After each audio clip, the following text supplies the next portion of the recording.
नमस्कार दोस्तों, आप सभी का स्वागत है हमारे YouTube channel BCS basic physics में। आज के इस वीडियो में हम कक्षा 12 का टॉपिक देखेंगे, समांतर धारावाही चालकों के मध्य चुंबकीय बल। देखिए दोस्तों, हमने ये पढ़ा है कि जब किसी चालक में से विद्युत धारा प्रवाहित होती है तो चुंबकीय क्षेत्र उत्पन्न होता है। और हमने ये भी पढ़ा है कि यदि किसी चुंबकीय क्षेत्र में किसी धारावाही चालक को रख दें तो उस पर चुंबकीय बल कार्य करता है। तो इन्हीं दोनों चीजों का ही हम ध्यान रखते हुए किसी समांतर व्यवस्थित दो चालकों के मध्य लगने वाले चुंबकीय बल का व्यंजक यहां पर फाइंड आउट करेंगे दोस्तों। देखिए दोस्तों, हम यहां पर दो समांतर धारावाही चालक लेंगे। देखिए, हमने ये कंसीडर कर लिया कि ये हमारे पास में दो समांतर धारावाही चालक हैं। इस चालक को हम नाम दे देते हैं कि ये चालक फर्स्ट है, ये चालक सेकंड है, ये चालक नंबर 1 है और ये है चालक 2। दो चालक हैं दोस्तों, और इनमें से बहने वाली जो धाराएं हैं, पहले चालक में से I1 धारा बह रही है, दूसरे चालक में से I2 धारा प्रवाहित हो रही है। दोनों चालक एक दूसरे के समांतर है। इसका मतलब है कि इनके बीच की जो लंबवत दूरी है वो स्थिर रहती है, कांस्टेंट रहती है। इसको हमने स्मॉल d के इक्वल कंसीडर कर लिए। दो चालक हैं, दोनों में से धारा बह रही है, समांतर चालक हैं। तो देखिए दोस्तों, क्या होता है कि जब इस चालक में से विद्युत धारा प्रवाहित होगी तो यहां पर इसके चारों ओर चुंबकीय क्षेत्र उत्पन्न होगा। तो इसके अंदर से बहने वाली धारा की वजह से यहां पर भी चुंबकीय क्षेत्र उत्पन्न होगा। इसका मतलब ये वाला जो चालक है वो चुंबकीय क्षेत्र में रखा हुआ है। और जब किसी चालक को हम चुंबकीय क्षेत्र में रखते हैं और उसमें से धारा जब प्रवाहित होती है तो उस चालक पर एक चुंबकीय बल लगता है, जिसको हम IL क्रॉस B से फाइंड आउट किया था, जो हमने देख लिया है, पढ़ लिया है। अब यहां पर भी विद्यार्थियों हम यही देखने वाले हैं कि इस चालक में से जब धारा प्रवाहित होती है इस पर कितना चुंबकीय क्षेत्र उत्पन्न होता है, इस चालक पर कितना बल लगता है। फिर हम देखेंगे कि जब इसमें से धारा प्रवाहित होती है, दूसरे चालक में से धारा प्रवाहित होती है, तो पहले चालक पर कितना चुंबकीय क्षेत्र उत्पन्न होगा तथा दूसरे चालक के द्वारा पहले चालक पर कितना बल लगेगा, ये यहां पर हम देखने वाले हैं। तो जो बातें मैंने अभी बताई वही चीजें यहां पर हमारे को लिखनी है। आप लोगों को भी इसको समझना है कि चालक जो पहला है, फर्स्ट कह सकते हैं, वह चालक सेकंड से प्रवाहित धारा कि जो ये चालक हमने लिए हैं इनसे प्रवाहित जो धारा है वो क्रमशः हम कंसीडर कर लें I1 व I2 है। I1 व I2 है। एक में से I1 धारा बह रही है, दूसरे चालक में से I2 धारा बह रही है। दोनों समांतर हैं। दोनों चालकों के मध्य की दूरी वो भी हमने कंसीडर कर ली है।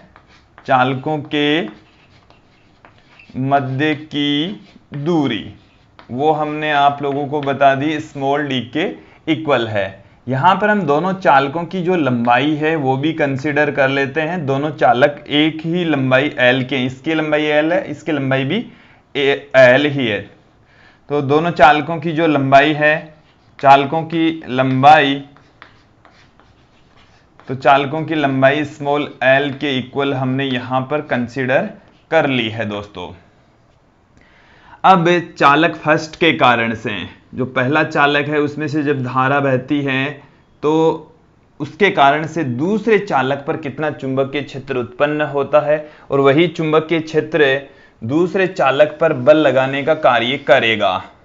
यहां पर आप देखेंगे दोस्तों, जब इस चालक में से नीचे से ऊपर की ओर धारा बह रही है तो फ्लेमिंग के दक्षिण हस्त अंगुष्ठ नियम से, दाहिने हाथ के अंगूठे के नियम से हम इस में से बहने वाली धारा के कारण से उत्पन्न चुंबकीय क्षेत्र की डायरेक्शन देखेंगे दूसरे चालक पर। तो देखिए, मेरी अंगुलियों को आप गौर करके देखिए, अंगूठे की दिशा में धारा बह रही है तो अंगुलियां बोर्ड के तल के लंबवत अंदर की ओर होगी, और दूसरे चालक पर उत्पन्न चुंबकीय क्षेत्र अंदर की ओर होगा, और उस चुंबकीय क्षेत्र को हम B1 से पुट कर देते हैं जो कि अंदर की ओर है। ये B1 है, अंदर की ओर है, हमने इसको इधर दिखाया है, ये एक्चुअल में अंदर की ओर ही है दोस्तों।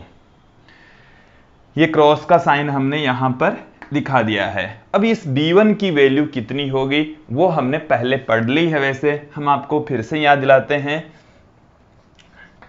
चालक फर्स्ट से प्रवाहित धारा I1 के कारण चालक सेकंड पर, मतलब दूसरे चालक पर उत्पन्न चुंबकीय क्षेत्र। देखिए, किसी धारावाही चालक के कारण से उत्पन्न चुंबकीय क्षेत्र की तीव्रता का व्यंजक हमने देखा है। स्मॉल r दूरी पर जो चुंबकीय क्षेत्र की तीव्रता उत्पन्न होती है वो कितनी होती है उसके बारे में हमने पढ़ा है। तो देखिए दोस्तों, फॉर्मूला हमने देखा है μ0I/2πr। तो यहां पर r के स्थान पर जो डिस्टेंस है यहां से लेकर यहां तक वो है स्मॉल d, और इसकी जो डायरेक्शन है वो बोर्ड के तल के लंबवत अंदर की ओर है दोस्तों। ये जो धारा बह रही है इस चालक में से I1 धारा बह रही है, तो μ0I1/2πd, इसको मैं देता हूं इक्वेशन नंबर 1। अब चालक 2 पर चुंबकीय क्षेत्र उत्पन्न हो गया है, चुंबकीय क्षेत्र उत्पन्न हो गया तो चालक 2 पर बल भी लगेगा। तो चालक 2 पर बल लगेगा और वो पहले चालक में से बहने वाली धारा की वजह से लगेगा। हम ये कह सकते हैं कि चालक 1 के कारण चालक 2 पर लगने वाला बल। तो यहां पर आप देखेंगे चालक 1 के कारण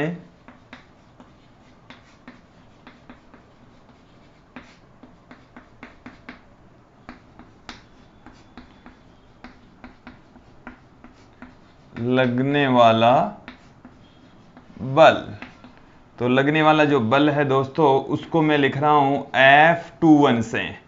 इसका मतलब है कि चालक 1 के कारण से चालक 2 पर लगने वाला बल। और देखिए दोस्तों, हमारे पास में बल का फॉर्मूला हमने देखा है, पढ़ा है। F बराबर होता है I/L×B। I/L×B। I उस चालक में से बहने वाली धारा, L उस चालक की लंबाई, B उस चालक पर लगा हुआ चुंबकीय क्षेत्र। तो यहां पर पहले चालक के कारण से दूसरे चालक पर लगने वाला जो बल है, पहले चालक में से धारा प्रवाहित करवाएंगे जिसके कारण से पहले चालक की वजह से चुंबकीय क्षेत्र उत्पन्न होगा और दूसरे चालक पर बल लगेगा। तो F21 वेक्टर, यदि वेक्टर की फॉर्म में ही हम लिखें तो देखिए I, यहां पर दूसरे चालक में से बहने वाली धारा है I2, फिर L, इस चालक की जो लंबाई है वो भी L है, क्रॉस B। B यहां पर दूसरे पहले चालक की वजह से चुंबकीय क्षेत्र उत्पन्न हो रहा है, दूसरे चालक पर जो चुंबकीय क्षेत्र है वो है B1।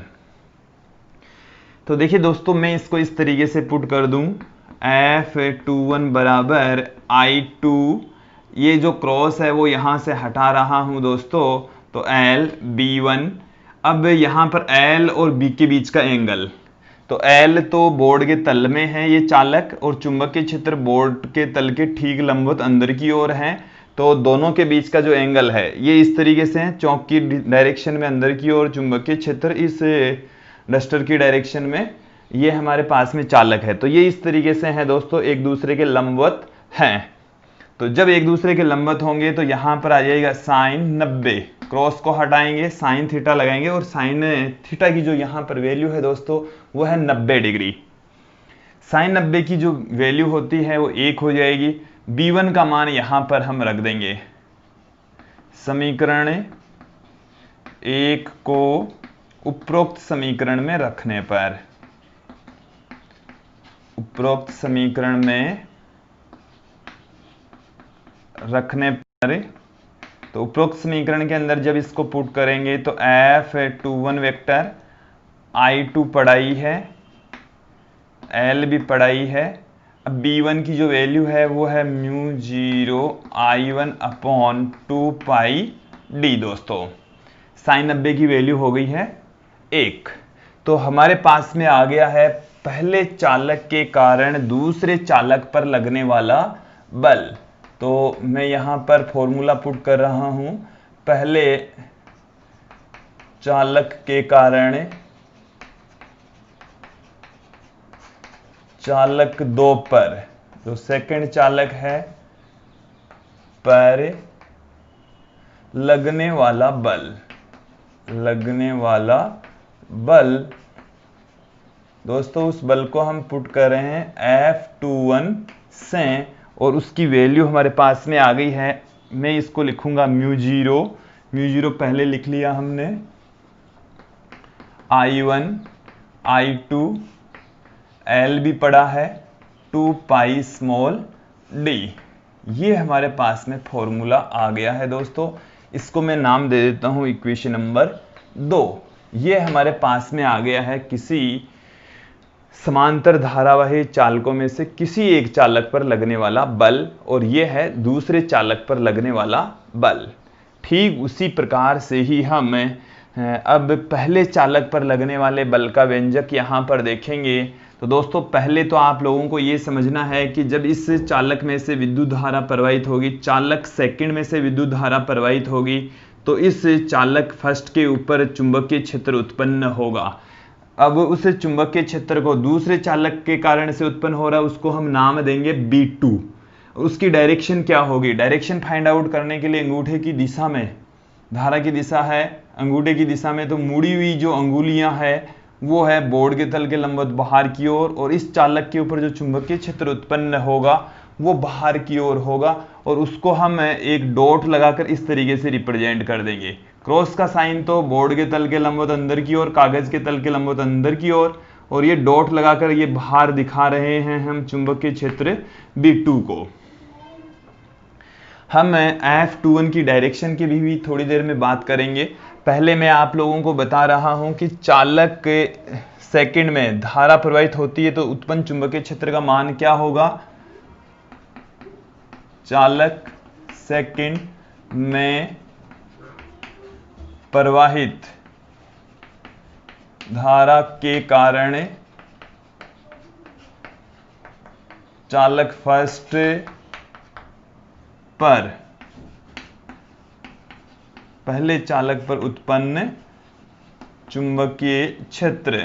तो देखिए, चुंबकीय क्षेत्र B2 ही उत्पन्न हो रहा है, जो कि म्यू जीरो I2 अपॉन 2 पाई d के बराबर। इसको हम नाम दे देंगे समीकरण 3। जैसे हमने समीकरण 1 लिखा, ठीक उसी प्रकार से ही समीकरण 3 लिखा है। यहां पर I1 के स्थान पर I2 आ जाएगा, B1 के स्थान पर B2 आ जाएगा, क्योंकि अब इस चालक में से बहने वाली धारा के कारण से इस पर उत्पन्न चुंबकीय क्षेत्र की तीव्रता हम यहां पर देख रहे हैं। अब हम बात करेंगे कि दूसरे चालक के कारण से पहले चालक पर लगने वाला बल कितना है। तो चालक सेकंड के कारण चालक फर्स्ट पर लगने वाला बल,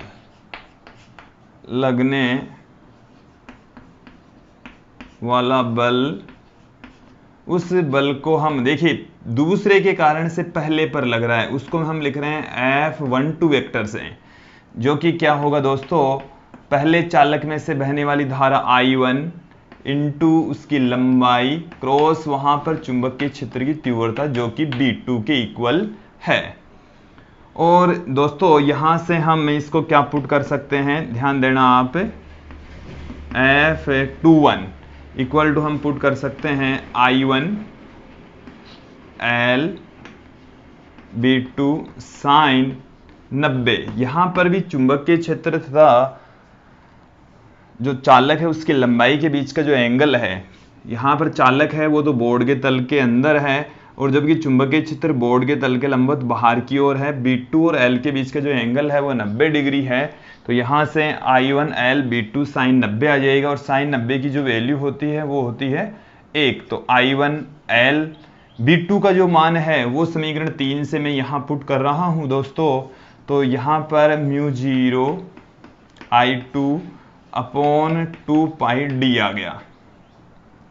यहां से देखिए आप, F21 इक्वल टू हम क्या पुट कर सकते हैं, यहां से आप देखिए mu zero I1 I2 L upon में 2 पाई स्मॉल डी।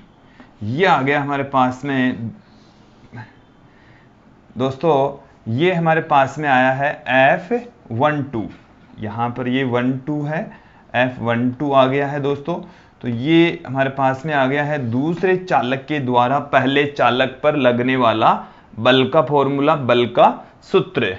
इसको हम दे देते हैं समीकरण 4। समीकरण 2 और 4 को यदि आप गौर करके देखेंगे तो इनकी जो राइट हैंड साइड है दोनों सेम है, mu zero I1 I2 L upon में 2 पाई डी, इधर भी ऐसा ही है।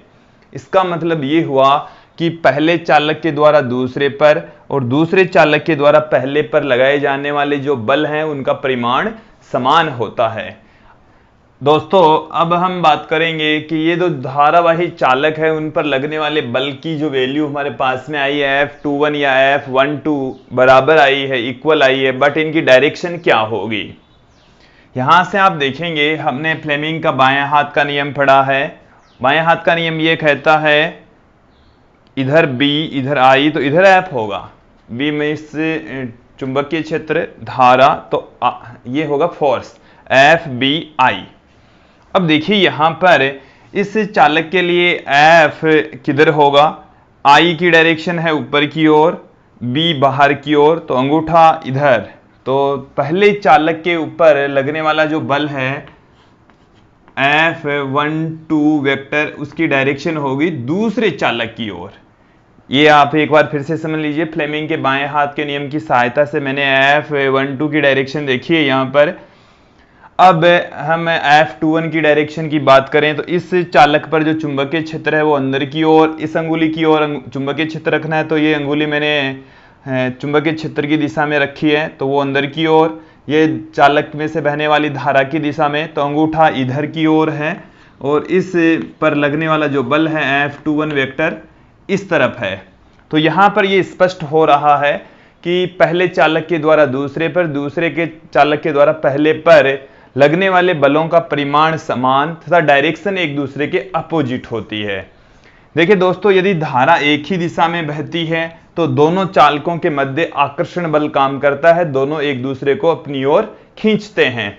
लेकिन जब धारा एक दूसरे के विपरीत होती है, प्रति समानांतर होती है, यदि इस तरीके से धारा बह रही है, एक में ऊपर की ओर दूसरे में नीचे की ओर, तो दोनों एक दूसरे को प्रतिकर्षित करेंगे। दोनों जो चालक हैं एक दूसरे को प्रतिकर्षित करेंगे। तो ये भी आप समझ लेंगे कि जब समान दिशा में धारा प्रवाहित होती है, समांतर धारावाही चालक तार होते हैं तो वो एक दूसरे को आकर्षित करेंगे, और प्रति समानांतर जो धारावाही चालक तार होते हैं वो एक दूसरे को, प्रति समानांतर वाले एक दूसरे को प्रतिकर्षित करेंगे, और जबकि एक समान दिशा में जब धारा बहती है तो एक दूसरे को आकर्षित करेंगे। ये हमारे पास में बल का फॉर्मूला आया है, अभी हमने देखा ही है। अब हम देंगे इसी फॉर्मूले की सहायता से 1 एम्पियर की अंतरराष्ट्रीय परिभाषा, 1 एम्पियर की मानक परिभाषा। काफी इंपॉर्टेंट डेफिनेशन है। इस फॉर्मूले के अंदर हम L की वैल्यू 1 मीटर पुट कर देंगे, D की वैल्यू 1 मीटर पुट कर देंगे, I1 और I2 दोनों को इक्वल लेकर 1 मीटर की इक्वल पुट कर देंगे। तो ये जो सारी राशियां हैं, ये इन सबको हमने एक इकाई के इक्वल ले लिया है। अब F12 या F21 की जो वैल्यू बचेगी वो सिर्फ म्यू जीरो अपॉन 2 पाई बचेगी। म्यू जीरो का मान है 4 पाई गुणा 10 की घात -7, और 2 पाई नीचे पढ़ाई है, पाई से पाई कैंसिल हो गया, 2 से 2 कैंसिल हो गया, 2 बच गया ऊपर। तो F21 की वैल्यू आ गई है 2 गुणा 10 की घात -7 न्यूटन। इसका अर्थ क्या हुआ, अब यहीं से हम 1 एम्पियर की अंतरराष्ट्रीय परिभाषा देने वाले हैं कि यदि दो समांतर धारावाही चालक तार जिनकी लंबाई एकांक तथा उनके मध्य की दूरी एकांक तथा उनके बीच में लगने वाला बल जब 2 गुणा 10 की घात -7 न्यूटन होता है तो प्रत्येक तार में से बहने वाली जो धारा है वो 1-1 एम्पियर होगी। देखिए कि यदि एकांक लंबाई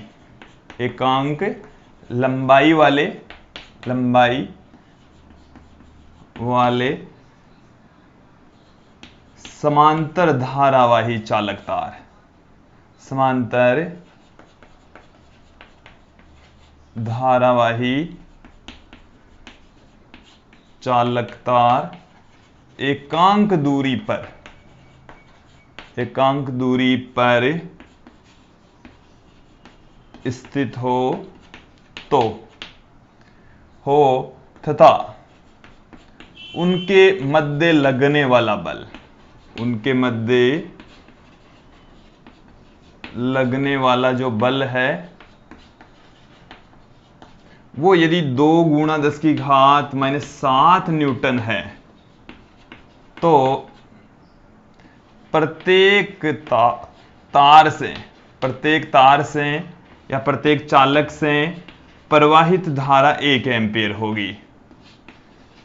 प्रवाहित धारा 1 एम्पीयर होगी और यही हमारे पास में 1 एम्पीयर की अंतरराष्ट्रीय परिभाषा, मानक परिभाषा है। दोस्तों, आप लोगों को ये टॉपिक अच्छे से समझ में आया होगा, हमें उम्मीद है।